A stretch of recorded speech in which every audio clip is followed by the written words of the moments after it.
لیکن یہاں پر بھی مسلمان آزمائش کا شکار ہوئے اور حضرت علی رضی اللہ تعالیٰ کو خلیفہ نہیں بنایا گیا اور حضرت عثمان کو مقدم جانا عبد الرحمن ابن عوف نے، اور حضرت علی کو خلیفہ نہیں بنایا گیا۔ کیوں نہیں بنایا گیا؟ اب وجہ سنیے گا۔ ایک روایت کے مطابق عبد الرحمن ابن عوف نے فیصلہ دینے سے پہلے حضرت علی اور عثمان سے علیحدہ علیحدہ ملاقاتیں کی، اور خلیفہ نامزد ہو جانے کی صورت میں انہوں نے کچھ شرائط رکھی حضرت علی اور حضرت عثمان کے آگے۔ وہ شرائط کیا تھیں؟ سب سے پہلے حضرت علی کے سامنے شرط رکھی گئی کہ آپ قرآن و حدیث یعنی رسول اللہ کی سنت اور پہلے دو خلفاء یعنی پہلے دو خلفاء کون؟ جو حضرت ابو بکر اور عمر ہیں، ان کی پیروی کریں گے۔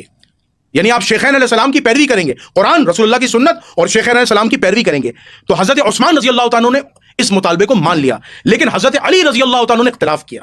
یہ وجہ تھی، انہوں نے کہا کہ میں حضرت قرآن مجید اور رسول اللہ کی سنت کا پابند ہوں، لیکن میرے لیے حجت نہیں کہ میں شیخین علیہ السلام حضرت ابو بکر اور حضرت عمر کی اتباع کروں۔ یہ وہ ٹرننگ پوائنٹ تھا جس کی وجہ سے عبد الرحمن ابن عوف نے حضرت عثمان کے حق میں فیصلہ دیا، اور امت ایک دفعہ پھر آزمائش کا شکار ہوئی اور حضرت عثمان کو خلیفہ بنا دیا گیا، حضرت علی کو خلیفہ نہیں بنایا گیا۔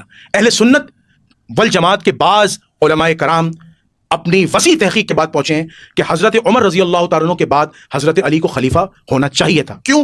تاکہ اسلام اپنی مضبوط اور ایک جاندار پوزیشن میں رہتا اور قوت میں رہتا۔ لیکن حضرت عثمان رضی اللہ تعالیٰ عنہ چونکہ ایک نرم گو انسان تھے، ایک شریف النفس انسان تھے، انہیں خلیفہ بنایا گیا، اور ان کے دور میں جو تبدیلیاں ہوئیں اور جو بنو امیہ کہ منافقین اور فاسق و فاجروں کو جو تقویت ملی حضرت عثمان کی رشتہ داری کی وجہ سے، جس سے خلافت راشدہ کا شیرازہ بکھر گیا۔